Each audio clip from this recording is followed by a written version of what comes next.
இன்றைக்கி நம்ம பார்க்க போகிறது கிரிப்டோ அசெட்கள். கிரிப்டோ டெக்னாலஜியில் நீங்கள் கிரிப்டோ அசெட்களை பற்றி கண்டிப்பாக கேள்விப்பட்டிருப்பீங்க.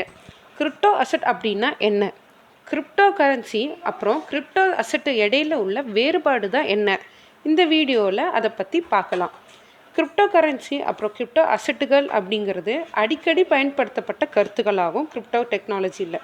ஆனால் நிஜத்தில் இது ரெண்டுக்குமே இடையில நிறைய அர்த்தங்கள் இருக்குது. இப்போ நம்ம இதை பற்றி விரிவான விளக்கத்தை பார்க்கலாம். கிரிப்டோ கரன்சி அப்படின்னா டிஜிட்டல் அல்லது வெர்ச்சுவல் டோக்கன் ஆகும்.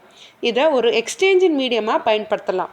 ஒரு சாதாரண எக்ஸ்சேஞ்ச் மாதிரி, எடுத்துக்காட்டா டாலர் அல்லது யூரோஸ் போல. கிரிப்டோ கரன்சியை தன்னிலையாக இயங்கக்கூடியவை. சென்ட்ரல் வங்கியின் மூலியமாக இதனை நேரடியாக தனிநபர்களுக்கு இடையில டிரான்சாக்ஷன் செய்யலாம். இடைத்தரகர்கள் இதில் தேவை இல்லை. இதுக்கு எடுத்துக்காட்டு பிட்காயின், இத்தீரியம், லைட் காயின்னு கூட சொல்லலாம். இந்த கிரிப்டோ கரன்சி எக்ஸ்சேஞ்சுகளின் வாயிலா இல்லைனா மதிப்புகளை சேமிப்பதற்காக பயன்படுது. இதனை எக்ஸ்சேஞ்சிலையும் வர்த்தகம் செய்து கொள்ளலாம்.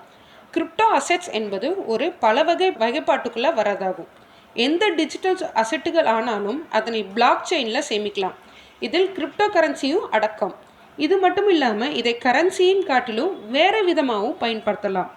எடுத்துக்காட்டாக யூட்டிலிட்டி டோக்கன், செக்யூரிட்டி டோக்கன், அப்புறம் நான் ஃபஞ்சிபிள் டோக்கன். யூட்டிலிட்டி டோக்கன் பார்த்தோம்னா ஒரு பிரத்யேகமான சேவையோ அல்லது பிளாட்ஃபார்ம்லேயோ பயன்படுத்த உதவுது. செக்யூரிட்டி டோக்கன்னா உரிமையாளரையோ அல்லது நிறுவனத்தையோ முன்னிறுத்தி செயல்படுது.